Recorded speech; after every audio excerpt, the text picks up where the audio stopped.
Inclinemos nuestros rostros para orar. Nuestro Padre y nuestro Dios, qué gozo hay en nuestros corazones por el privilegio que nos concedes de reunirnos en este lugar para estudiar tu santa palabra. Pedimos, Señor, que esa palabra no regrese a ti vacía, sino que haga impacto en nuestras mentes y nuestros corazones.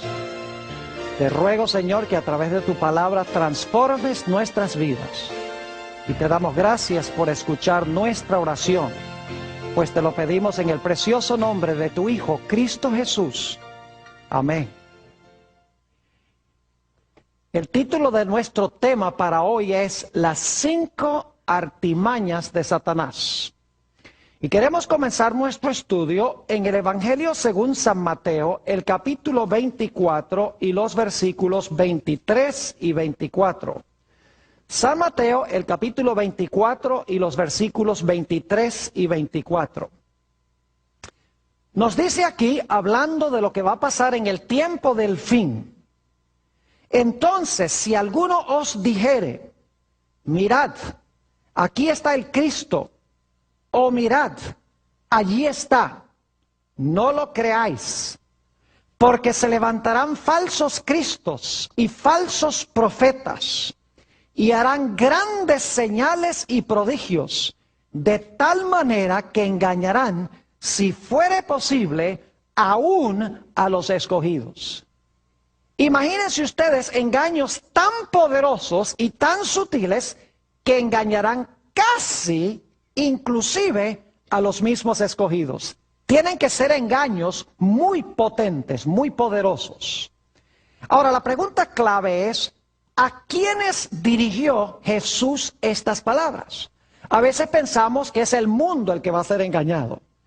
Pero quiero que noten en Mateo 24 y el versículo 4, ¿a quién dirigió Jesús las palabras de este capítulo 24 de San Mateo? Dice en el versículo 4, respondiendo Jesús les dijo, mirad que nadie os engañe. Y según los versículos anteriores, Jesús le está hablando a sus discípulos. Es decir, los que corrían riesgo de ser engañados no eran los mundanos, sino los propios discípulos de Jesús. Y los discípulos de Jesús somos nosotros los que estamos reunidos acá. Probablemente muchos de los que están viendo vía satélite por televisión son también miembros de la familia de Dios. Están en el grupo que la Biblia llama los escogidos. Ahora vamos a estudiar en nuestro tema de hoy 5 métodos que emplea Satanás para engañar a la gente. Y especialmente vamos a mirar estos 5 métodos desde la perspectiva del tiempo del fin. Quisiera mencionar, antes de que entremos a estudiar estos 5 métodos, que cuando el Señor Jesucristo creó este mundo, el hombre no vio a Jesús crear absolutamente nada. El primer día, el segundo día, el tercer día, el cuarto día, el quinto día, el sexto día, por lo menos la primera parte, Adán y Eva ni siquiera habían sido creados todavía. No pueden haber visto lo que Dios creó durante esos días. Es más, Adán no lo vio a Dios crearlo a él. Y cuando Dios creó a Eva, durmió a Adán. Así que Adán no vio tampoco la creación de Eva. Es decir, Adán y Eva no vieron a Dios crear nada. Lo cual significa que la única forma como ellos podían estar seguros de que Dios era su creador, de que Jesús era su creador, es porque Jesús les dijo que Él era el creador. No era porque lo vieron, sino porque Jesús les dijo, yo soy su creador. Ahora, como hemos visto, el Señor Jesucristo colocó en el huerto del Edén un árbol. Y le dijo a Adán y Eva que no comieran de ese árbol. No les explicó por qué.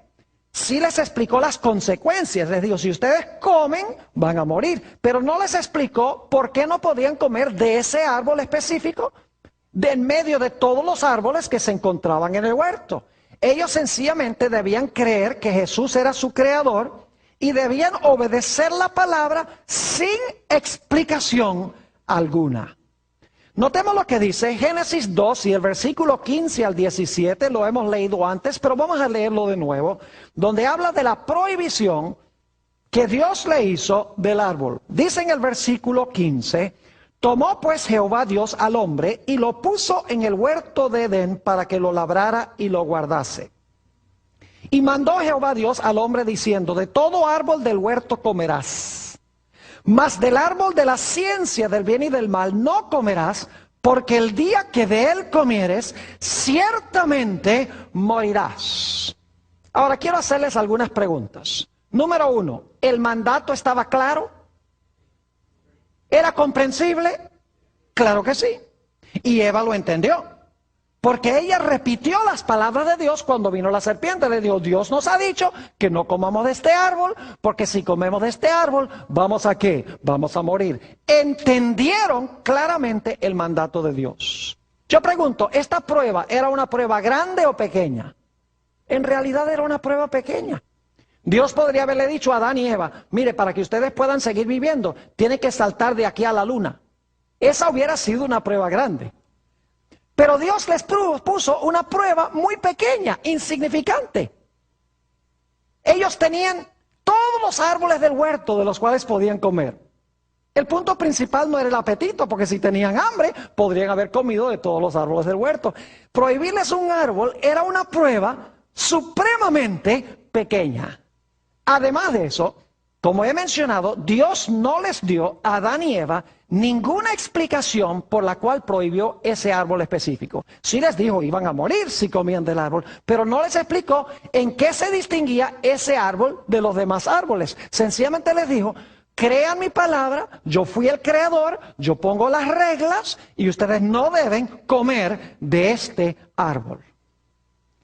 Pero nos dice en el libro de Génesis que ellos escogieron desobedecer el mandato de Dios, la palabra de Dios, que comprendían claramente que era una prueba pequeña, sin explicación, escogieron abiertamente contrariar a Dios. Cuando Dios vino a hablar con Eva, quiero que noten lo que dijo Eva. Génesis el capítulo 3 y el versículo 13. Génesis el capítulo 3 y el versículo 13. Noten las palabras que le habló Eva al Señor Jesús. Porque ya hemos visto que el creador aquí fue Cristo. Dice en el versículo 13, entonces Jehová Dios dijo a la mujer, ¿qué es lo que has hecho? Y dijo la mujer, la serpiente me ¿qué? La serpiente me engañó y comí. ¿Qué hizo la serpiente? La serpiente engañó a Eva. Ahora quiero preguntarles, ¿qué necesita hacer usted para engañar a alguien? ¿Alguien sabe aquí qué necesita hacer para engañar a alguien? Oh, siempre es la respuesta que la gente me da. Para engañar a alguien, usted le tiene que mentir. Pero no todas las mentiras engañan. Ahora fíjense, los que están mirando, hagamos un experimento. Yo los voy a engañar ahora a ustedes, ¿ok? Así que miren para acá. Ustedes ven este traje que yo tengo puesto.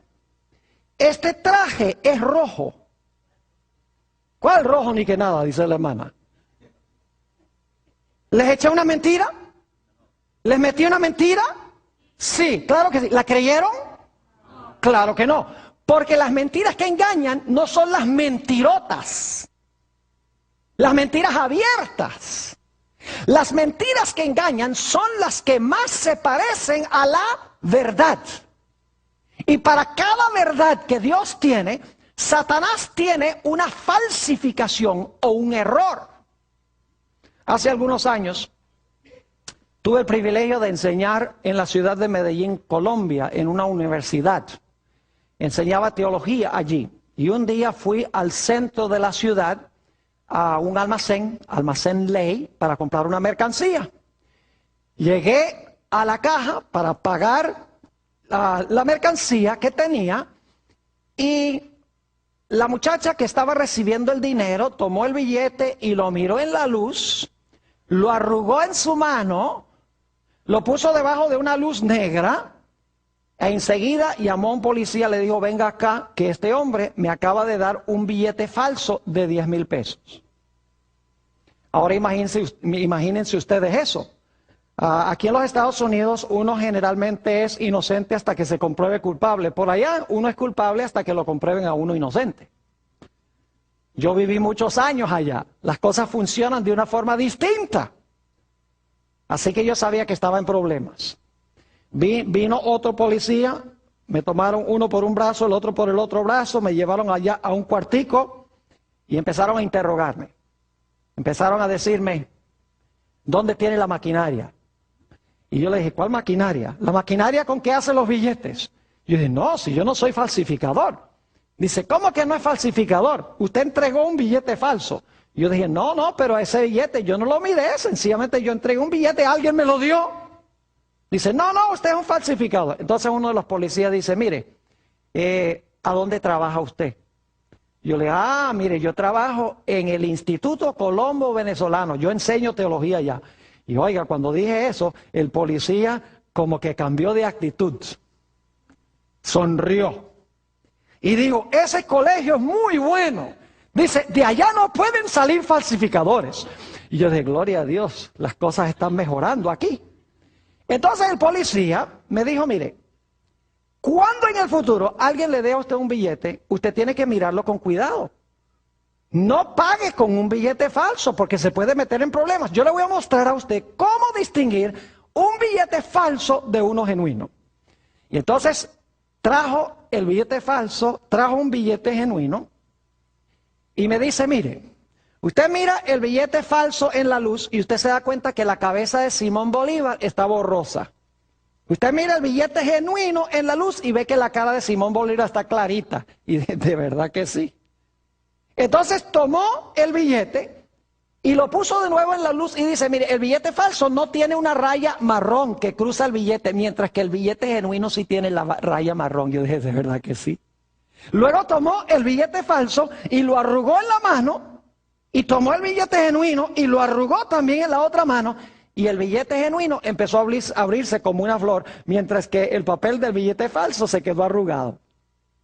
Y luego tomó el billete genuino y lo metió debajo de la luz negra y le brillaban los círculos a donde estaba la cara del prócer de Simón Bolívar, mientras que el billete falso lo ponía debajo de la luz negra y no le brillaba nada. Dice, la próxima vez que alguien le dé un billete grande, asegúrese de que es genuino. Y claro, cuando yo iba a la caja después para pagar con un billete de 10,000 pesos o de 20,000 pesos, yo le daba el billete a la cajera, ella hacía el proceso, lo miraba en la luz, a veces lo arrugaba, lo metía debajo de la luz negra y entonces ella me daba los vueltos, me daba billete de 5,000 o me daba un billete de 10,000 y yo agarraba el billete, lo miraba en la luz, lo arrugaba en la mano y seguía también el proceso. Y una cajera un día me dice, ¿y por qué usted hace eso? ¿Acaso no confía en mí? Yo le dije, mire, yo confío tanto en usted como usted confía en mí. Ahora, yo quiero preguntarles, ¿cómo podía yo distinguir un billete falso de uno genuino? Tenía que conocer ¿qué cosa? El genuino para detectar la falsificación. Es decir, si yo no conozco la verdad, yo no voy a poder detectar el error. Porque el error se desenmascara viendo y conociendo ¿qué cosa? Conociendo la verdad de Dios. Y Eva le dijo, Satanás le dijo a Eva, mira, yo te voy a dar la verdad, pero Satanás le estaba contando una ¿qué? Le estaba contando una mentira. La verdad era, no comas del árbol. La mentira era, no hay ningún problema con que tú comas del árbol. Deberías sencillamente haber obedecido la palabra de Dios. Ahora yo quiero preguntarles, ¿qué viene primero? ¿Lo genuino y luego la falsificación? ¿O la falsificación y luego lo genuino? Ustedes saben bien que primero viene lo genuino y después viene la falsificación. ¿O es que los falsificadores dicen, miren, hagamos un billete falso de $7 y el gobierno dice, qué buena idea, hagamos uno genuino? Pues claro que no, ustedes saben que no. Primero el gobierno hace un billete genuino, ¿verdad? Y entonces los falsificadores hacen una falsificación. Y mientras más se parezca el falso al verdadero, más engaña. Mientras más el error se parece a la verdad, más engaña. Y la verdad siempre viene primero y la falsificación viene después en el tiempo. En 2 Corintios 11 y el versículo 3 nos dice que Satanás engañó a Eva con su astucia. El diablo es mucho más inteligente que nosotros. El diablo ha tenido mucha experiencia en la empresa del engaño. Y la Biblia dice que es un personaje supremamente astuto. En Apocalipsis, el capítulo 12 y el versículo 9, dice que en los últimos días Satanás va a engañar a todo el mundo. Prácticamente todos los seres humanos van a ser engañados por Satanás. Y la razón es muy sencilla. En vez de conocer la verdad y obedecer la verdad, lo que van a hacer es aceptar los errores de Satanás que se parecen mucho a la verdad, pero que son falsificaciones. Ahora, como les mencioné, Satanás en el comienzo usó 5 métodos de engaño para lograr vencer a Eva. Y esos son los métodos que él va a usar al final de la historia. Yo quiero que estudiemos esos 5 métodos en el resto de nuestro tema. Vayan conmigo a Génesis, el capítulo 3 y el versículo 1. Vamos a hablar de nuestro primer método. El primer método es que Satanás hace milagros y engaña a la gente por los milagros que desempeña. Dice en Génesis 3 y el versículo 1, pero la serpiente era astuta, más que todos los animales del campo que Jehová Dios había hecho. La cual dijo a la mujer, ¿con que Dios os ha dicho, no comáis de todo árbol del huerto? Ahora usted dice, ¿a dónde está, Pastor Bor, el milagro allí? Yo quiero preguntarles, ¿cuántos de ustedes han ido a un zoológico y la serpiente les habla? Yo les apuesto que si ustedes van a un zoológico y una serpiente levanta la cabeza y dice, buenos días, señor, ustedes van a salir corriendo. Porque para que una serpiente hable, tiene que haber un qué, eso sería un milagro. Es decir, el diablo está haciendo un milagro mentiroso. Sorprende a Eva, porque Eva no sabía que la serpiente podía hablar. Y la serpiente no podía hablar, pero el que estaba hablando era Satanás. Es decir, Satanás estaba haciendo un falso milagro, dando la impresión de que la serpiente podía hablar. Estaba tratando de engañarla por este milagro. Ahora lo interesante es, escuchen bien, que la serpiente podía volar. Y ustedes, ¿cómo sabe que la serpiente podía volar? Varias razones. En primer lugar, en civilizaciones antiguas se han conseguido serpientes con alas. Es interesante, han conseguido serpientes con alas. En las civilizaciones antiguas siempre pintaban a las serpientes con alas. Eso demuestra que ellos tenían una memoria de algo que iba hasta el principio. No solamente eso, sino que en Isaías 14:29 habla de serpientes con alas. Y la razón más importante es que nos dice aquí en Génesis, el capítulo 3, que cuando la serpiente se dejó usar por Satanás, Dios le dijo a la serpiente, de ahora en adelante te vas a arrastrar y vas a comer polvo. Si ya se estaba arrastrando y comiendo polvo, eso no hubiera sido ningún castigo. La serpiente podía volar. Y en realidad Eva esperaba que viniera una serpiente, porque Dios le había dicho a Adán y Eva, miren, va a venir Satanás al huerto para tratar de lograr que ustedes pequen, para tratar de convencerlos de que coman del árbol. Y Eva, muy autosuficiente, dice, eso no hay ningún problema. Cuando se aparezca esa serpiente, cuando se aparezca ese ángel, inmediatamente yo voy a saber que es el ángel caído, si él nos dice que comamos del árbol. Lo que pasa es que Eva no contaba con la astucia de Satanás. Satanás no se iba a aparecer como un ángel glorioso, porque Eva estaba esperando un ángel. Dios les había advertido. Así que Satanás dice, no, tengo que usar otro método más capcioso. Y así que Satanás se esconde detrás de una serpiente y usa la serpiente para cumplir sus propósitos. Y hace este milagro mentiroso. Hoy en día, los cristianos les encanta seguir a los milagros. Les encanta a donde hay señales y prodigios y sanamientos y lenguas y saltos y baile y todas esas cosas en la iglesia. Les encanta donde hay cosas sobrenaturales que están pasando en la iglesia. Pero ¿saben ustedes que no todos los milagros son de Dios? Lo vemos a partir de Génesis 3 y el versículo 1, que hay milagros mentirosos. La serpiente no podía hablar. Satanás le dio la apariencia de la facultad de hablar. Ahora vayan conmigo al Evangelio según San Juan, el capítulo 6 y el versículo 2. San Juan, el capítulo 6 y el versículo 2. Aquí encontramos que Jesús está haciendo su obra entre las muchedumbres. Y quiero que noten por qué las muchedumbres seguían a Jesús. Dice en el versículo 2, y le seguía gran multitud. ¿Por qué le seguían?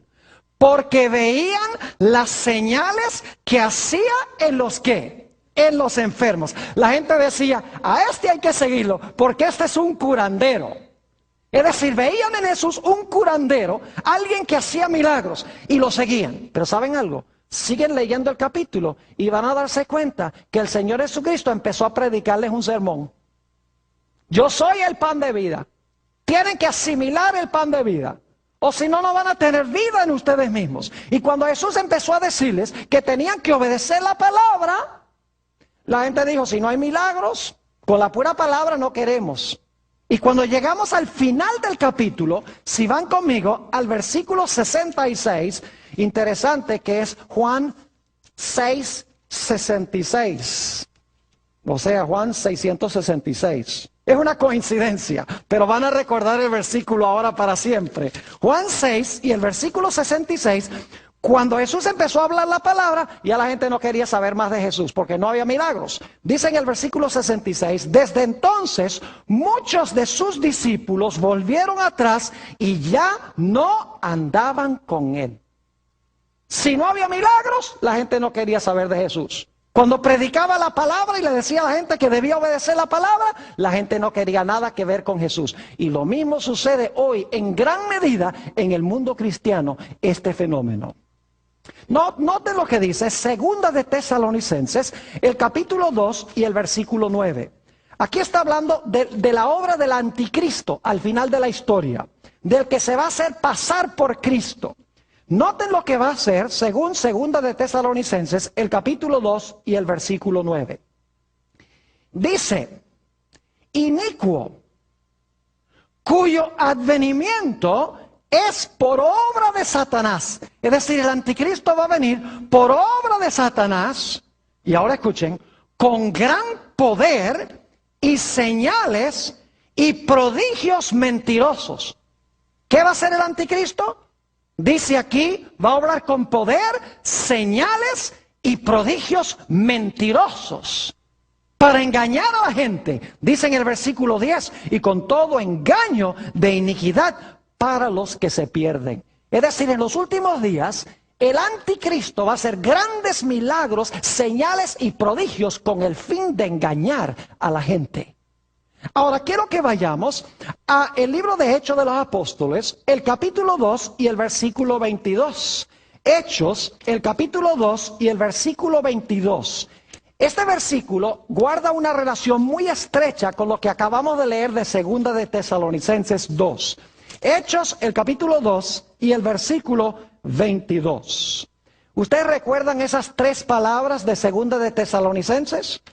Vamos a repasar esas tres palabras claves allí en Segunda de Tesalonicenses, el capítulo 2. Quiero que noten, porque es muy importante, las mismas tres palabras se usan en Hechos 2:22. Fíjense, las tres palabras son poder, señales y prodigios. Poder, señales y prodigios, pero mentirosos.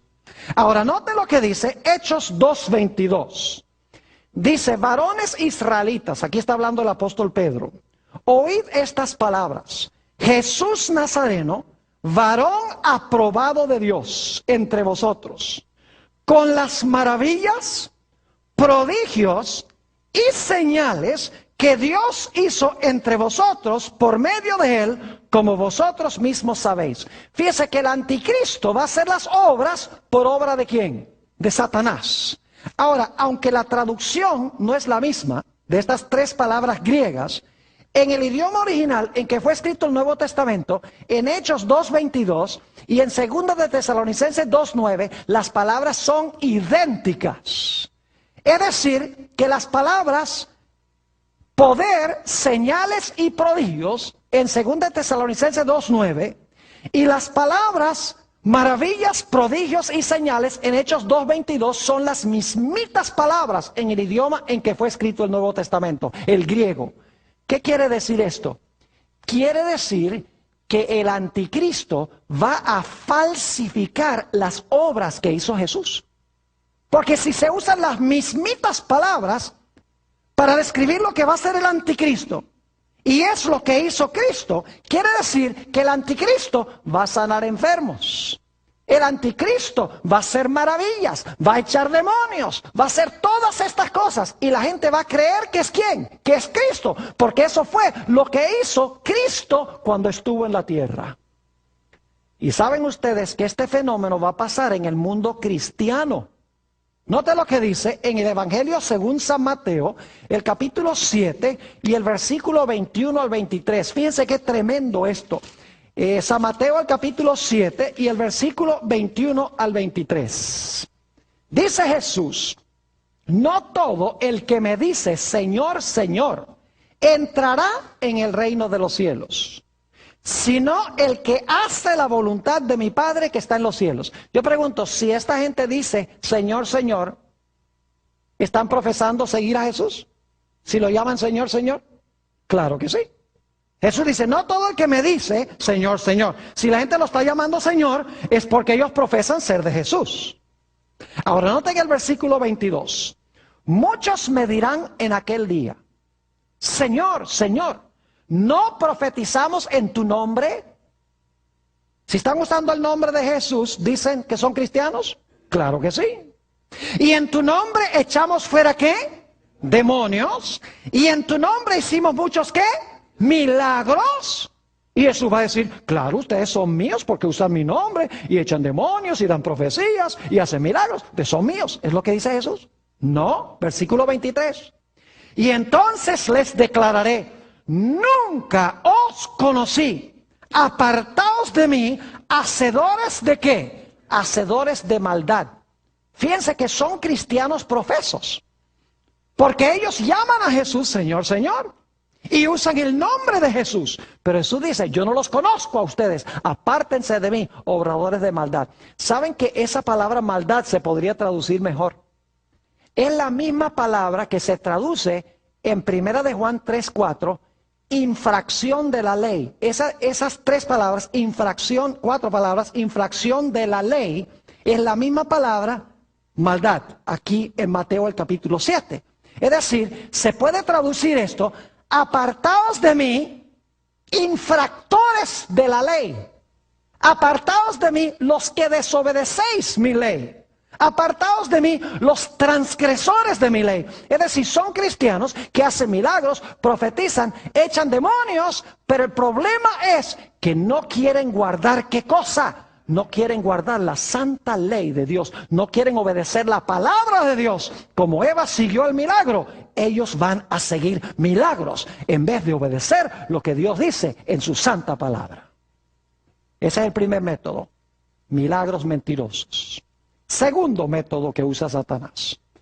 Note lo que dice otra vez Génesis, el capítulo 3 y el versículo 1. Pero la serpiente era astuta más que todos los animales del campo que Jehová Dios había hecho, la cual dijo a la mujer, con que Dios os ha dicho, no comáis de todo árbol del huerto. Yo pregunto, ¿el diablo aquí está profesando citar a Dios? ¿Está diciéndole a Eva algo que Dios supuestamente dijo? Claro que sí. ¿Pero lo está diciendo como Dios lo dijo? No, lo está cambiando lo que Dios dijo. Porque Dios dijo que no podían comer de uno. La serpiente dice, con que Dios os ha dicho que no pueden comer de ninguno. Fíjese que el diablo, el segundo método que usa, es citar la palabra de Dios mal. El diablo es capaz de citar la palabra de Dios, pero no la cita como Dios dice. El segundo método que usa Satanás es el de añadirle a la palabra de Dios, quitarle a la palabra de Dios, cambiar la palabra de Dios, torcer la palabra de Dios y sacar la palabra de Dios de su contexto. Es decir, el diablo adultera la palabra de Dios, la usa para enseñar el error. Ustedes conocen las tentaciones de Jesús, Vamos al Evangelio según San Mateo, el capítulo 4. San Mateo, el capítulo 4. Y vamos a leer los versículos 3 y 4. San Mateo 4 y el versículo 3 y 4. Y vino a él el tentador y le dijo: si eres hijo de Dios, di que estas piedras se conviertan en pan. Jesús detectó a Satanás inmediatamente, porque el diablo le dijo: si eres el hijo de Dios. Y Jesús en su bautismo acababa de escuchar la voz de su padre que dijo: este es mi hijo amado. Así que si el padre dice: este es mi hijo amado, porque el diablo viene y le dice: si eres el hijo de Dios. Jesús dice: ¿cómo que sí soy? Mi padre dijo que soy. Lo detectó enseguida porque trató de sembrar duda. Y note lo que dice Jesús. En vez de hacer el milagro de transformar las piedras en pan, dice: escrito está. No solo de pan vivirá el hombre, sino de toda palabra que sale de la boca de Dios. Es decir, yo no hago lo que nadie me dice que sea contrario a la palabra de Dios. Yo obedezco lo que Dios dice en su santa palabra. ¿Y saben que el diablo aprende? Después que Jesús le contestó al diablo: escrito está, el diablo dice: ve, ese método está bueno, me sirve, me sirve. Así que lleva a Jesús allá a las almenas del templo, a la torre del templo, dice en el versículo 5. Entonces el diablo le llevó a la santa ciudad y le puso sobre el pináculo del templo y le dice: si eres hijo de Dios, échate abajo, porque escrito está. Dice: ¿te gusta vivir por escrito está? Pues aquí tienes, escrito está. Y luego el diablo, escuchen bien, el diablo cita el Salmo 91 y los versículos 11 y 12. Vamos un momento allí al Salmo 91 y los versículos 11 y 12. Y quiero que vean cómo el diablo deja una partecita por fuera. Salmo 91 y vamos a leer los versículos 11 y 12.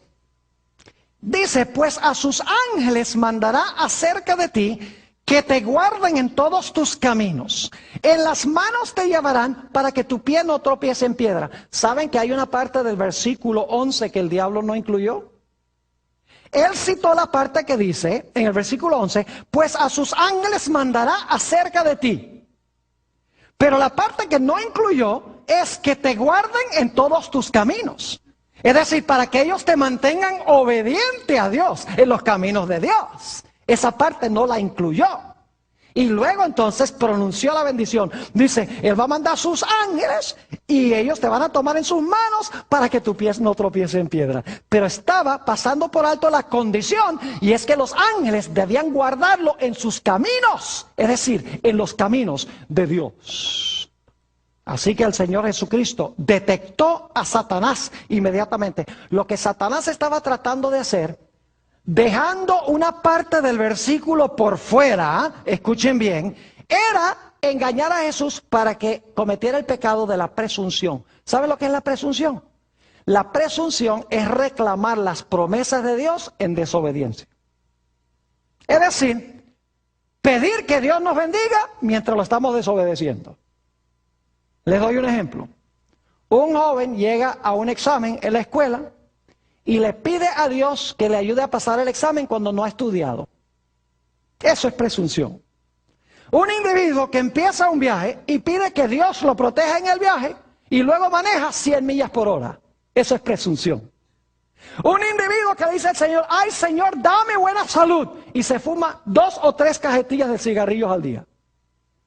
Es reclamar las promesas de Dios en desobediencia. Si Jesús hubiera saltado, el diablo dice: salta, desobedece a Dios y entonces reclámale a Dios para que te cuide. Y muchas veces nosotros hacemos ese tipo de cosas. Reclamamos las promesas de Dios mientras estamos desobedeciendo la palabra de Dios. Es decir, el segundo método de Satanás es el método de dejar partes de la Biblia por fuera, citar mal la palabra de Dios, como hizo en el huerto del Edén, añadirle y quitarle. Por eso en Apocalipsis 22 dice: ay del que le agregue a la Biblia, porque Dios le va a agregar las plagas. Y hay del que le quite a la Biblia, porque Dios va a quitar su nombre del libro de la vida. Es decir, el diablo juega jueguitos con la palabra de Dios. Cita partes, tuerce, cambia, añade, quita, saca de contexto para que la gente crea que Dios está diciendo una cosa cuando en realidad está diciendo otra. Noten 2 de Timoteo, el capítulo 4 y el versículo 2 al 4. 2 de Timoteo, el capítulo 4 y los versículos 2 al 4. Fíjense lo que va a hacer Satanás en los últimos días, incluyendo a los que profesan ser ministros de Dios. Dice allí en 2 de Timoteo, el capítulo 4 y empezando en el versículo 2, el apóstol Pablo le está hablando a Timoteo, que prediques la palabra. ¿Que prediques qué cosa? Que prediques la palabra, que instes a tiempo y fuera de tiempo. ¿Por qué es que Timoteo debía predicar la palabra? Escuchen bien. Redarguye, reprende, exhorta con toda paciencia y doctrina. Ahora va a dar la razón. Porque vendrá tiempo cuando no sufrirán la sana doctrina, sino que teniendo comezón de oír, se amontonarán maestros conforme a sus propias concupiscencias y apartarán de la verdad el oído y se volverán a las fábulas. Dice que en los últimos días va a haber gente que tiene comezón de oír y se van a amontonar maestros que les enseñen lo que quieren oír.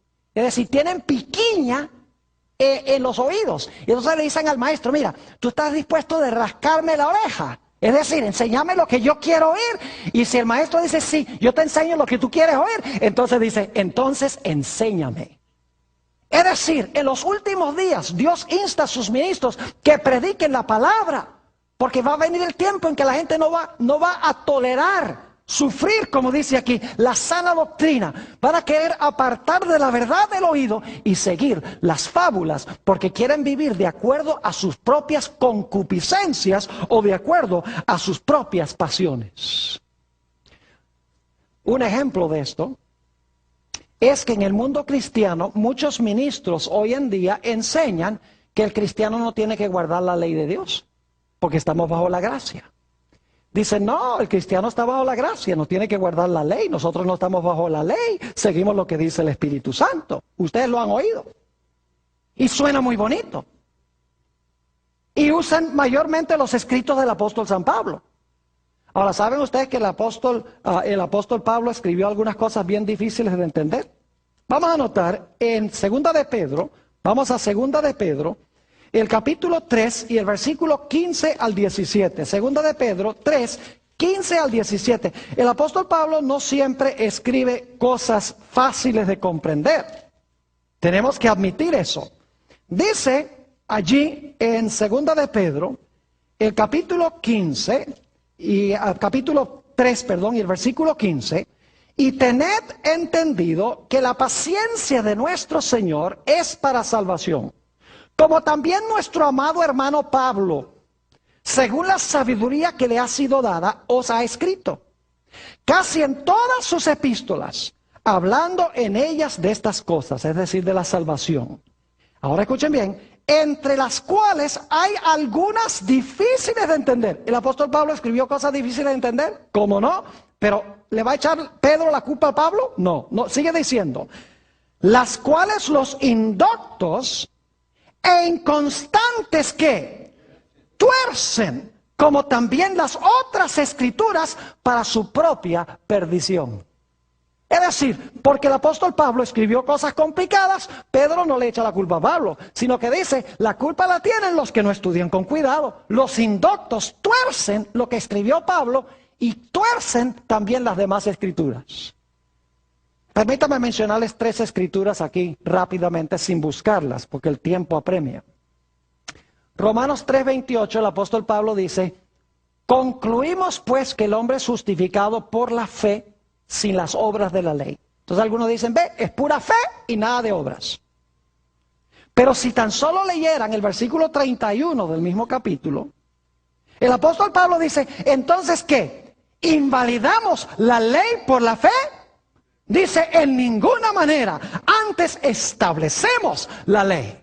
Así que el apóstol Pablo dice que no somos justificados por guardar la ley, Pero dice que cuando recibimos a Jesús, vamos a guardar la ley, se establece la ley, en otras palabras. Si la gente tan solo leyera el contexto, entenderían lo que Pablo está diciendo.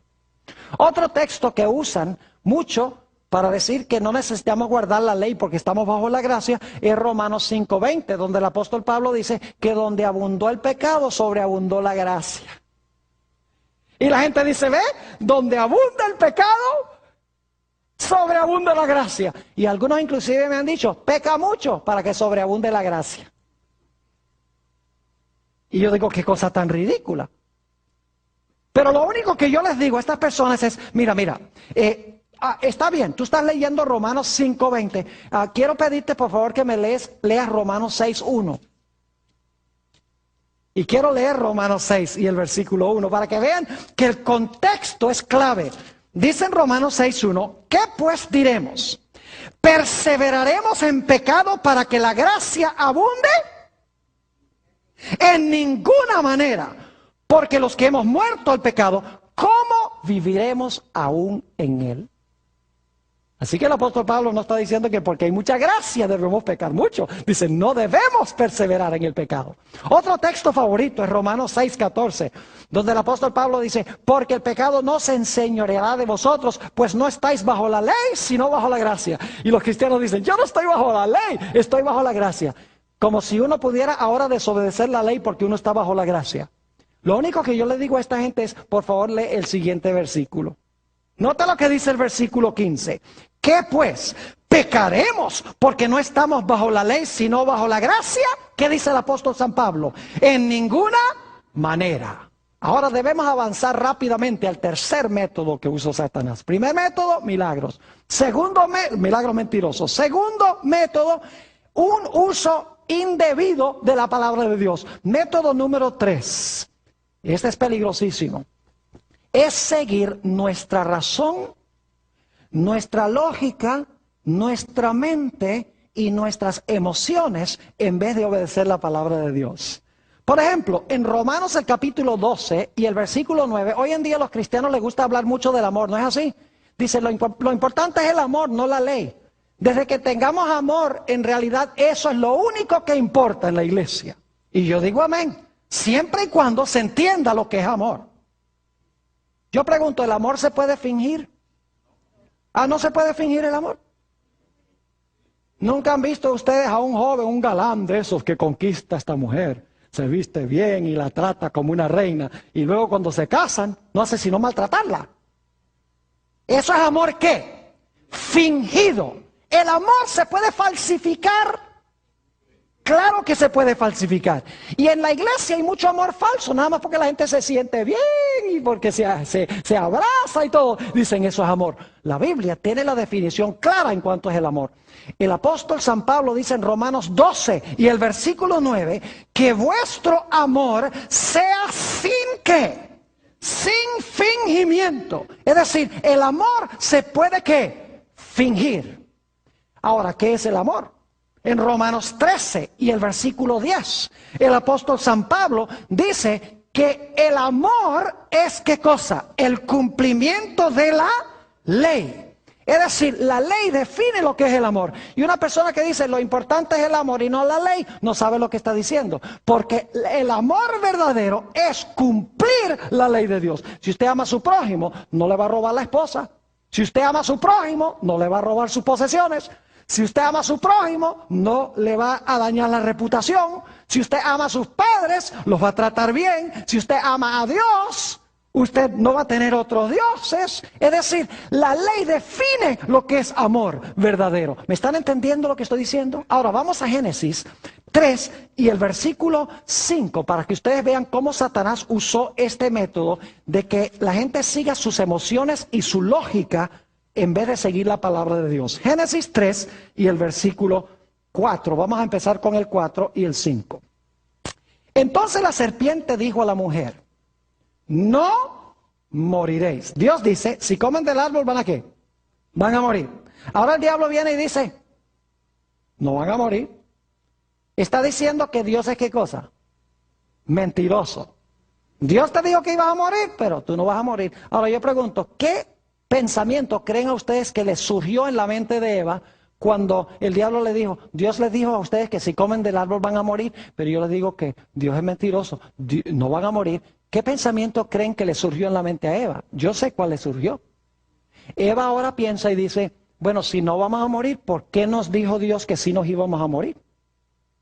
¿Por qué nos mintió Dios?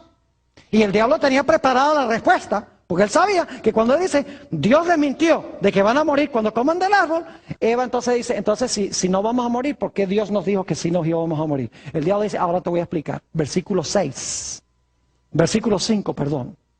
Sino que Dios sabe que el día que comáis de él, serán abiertos vuestros ojos y seréis como ¿qué? Como Dios, sabiendo el bien y el mal. ¿Sabe lo que Satanás le está diciendo a Eva? Le está diciendo, mira, piensa. No escuches nada más lo que te dice Dios. Dios dice que vas a morir. ¿Y tú te vas a comer ese cuento? No. Dice, piensa. Piensa por qué Dios te dijo que no comieras del árbol. No es porque vas a morir. Yo te voy a explicar por qué. Es porque Dios en cierta ocasión comió de este árbol y cuando comió de este árbol se hizo Dios. Y entonces cuando él descubrió los poderes que da comer de este árbol, él dice, yo no puedo permitir que más nadie coma del árbol porque ellos van a ser dioses también y yo solo quiero ser Dios.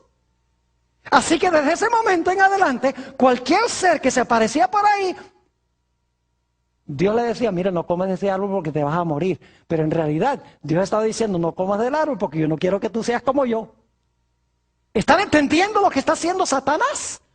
Está llevando a Eva a buscar otra explicación para la prohibición de Dios. Y Eva se comió el cuento, dice, ve, suena lógico. Ahora sé por qué. Dios no nos dijo que por qué no podíamos comer de este árbol. Ahora tengo la explicación. No es porque Dios cree que vamos a morir, no es por amor a nosotros, sino porque Dios no quiere rivales. Dios no quiere otro Dios que ande por ahí. Dios es egoísta. Es decir, el diablo empezó a jugar juegos con la mente de Eva. Y ella siguió su razonamiento, su lógica, sus emociones, en vez de seguir lo que Dios dijo en su palabra. Saben que la Biblia dice que el amor de Dios es que guardemos sus mandamientos. Primera de San Juan, el capítulo 5 y el versículo 3. También nos dice en Hechos 5:32 que Dios le da su espíritu a todos los que le obedecen. Porque hoy los cristianos dicen, lo importante es que tengas el espíritu. Que tengas el Espíritu Santo y que hables en lenguas. La Biblia dice aquí que Dios da su Espíritu Santo a todos los que le obedecen. Y si ustedes leen Juan 14 y el versículo 15 y 16, Jesús dice, si me amáis, guardad mis mandamientos y yo rogaré al Padre y os dará otro consolador. Fíjese, Jesús dice, si me aman, guarda mis mandamientos y entonces yo voy a rogar a mi Padre que les dé ¿qué cosa? Que les dé el Espíritu Santo. Hay una condición para recibir el Espíritu Santo y es guardar la ley de amor de Dios. El tercer método de Satanás es llevar a la gente a seguir lo que dice su corazón, el amor, la lógica, la razón, el corazón, la mente, contrario a lo que Dios dice claramente en su santa palabra. Cuarto método de Satanás es seguir lo que dicen nuestros sentidos. Seguir lo que dicen nuestros ojos, nuestros oídos, nuestro tacto, nuestro gusto, contrario a lo que Dios dice en su palabra. Noten Génesis, el capítulo 3 nuevamente y el versículo 6. Génesis, el capítulo 3 y el versículo 6. Ahora fíjense cómo están involucrados los sentidos de Eva. Y vio la mujer que el árbol era ¿qué? ¿Qué está usando? ¿Sus qué? Sus ojos, ¿verdad que sí? Vio la mujer que el árbol era bueno para comer. ¿Y que era agradable a qué? A los ojos. Y árbol codiciable para alcanzar la sabiduría. Y tomó. ¿Qué sentido está usando allí? Tomó. El tacto. Y no se murió cuando lo tomó inmediatamente. Tomó de su fruto y ¿qué? Y comió. ¿Qué sentido está involucrado ahí? Comió. El gusto. El oído está involucrado. Satanás le está hablando. Los ojos, ve que es bueno. ¿Verdad? El tacto, lo toca y no se muere. El gusto, ¿sabe qué? Sabroso. Lo único es que Dios había dicho, no comas. No debería haber seguido lo que dijeron sus sentidos, sino lo que decía, ¿quién? Dios. Y saben que a través de la Biblia, aquellos que seguían lo que dicen sus sentidos, terminaban con un desastre. Ustedes conocen, por ejemplo, la historia de Sansón. Cuando vio a esta mujer filistea hermosa, los padres le dijeron, pero Sansón, Dios ha dicho que no debemos unirnos en yugo desigual con los incrédulos. ¿Y sabe lo que dijo Sansón? Dijo, búsquenmela porque ha agradado mis ojos. Es decir, me pone a latir el corazón más rapidito. Y me agrada los ojos. Y saben que eso le costó los ojos. Le costó los ojos. Porque le fueron sacados los ojos. ¿Cuán diferente José en Génesis 39:9? Ustedes tienen el texto ahí en sus hojas. Donde ve a esta esposa de Potifar, hermosa también, porque no se iba a casar con una mujer fea, teniendo tanto poder. Y cuando ella trata de convencer a José de que tenga relaciones sexuales con ella, ¿qué es lo que dice José? José dice, ¿cómo puedo yo cometer este grave pecado contra mi Dios? Es decir, José guiaba su vida, ¿por qué cosa? Por la ley de Dios. El mandamiento que dice, no cometerás adulterio. Él dice, yo te veo, eres muy bonita. Me pones a latir más rápido el corazón. Pero el problema es que Dios ha dicho, no cometerás adulterio. Tú eres esposa de otro. Vivía por la ley de Dios, porque amaba a Dios. Cuán diferente David cuando salió al balcón del palacio, y está en la lista de textos, según de Samuel 11:2, donde sale al balcón y ve a esta mujer Betsabé allá bañándose desnuda. Y el pecado de él tuvo 4 pasos. Dice que la vio, la siguió viendo y la codició. Y luego después que la codició, la tomó. Y luego que la tomó, trató de esconder lo que había hecho. El pecado siempre sigue este proceso, aún en Génesis. Eva vio, codició el fruto, lo tomó y luego se escondió. Esa es la forma como el pecado funciona. Los grandes héroes de la Biblia no se regían por lo que decía sus sentidos, sino por lo que dice la santa palabra de Dios. Ahora necesitamos ir al quinto método que usó Satanás. Se encuentra nuevamente en Génesis, el capítulo 3.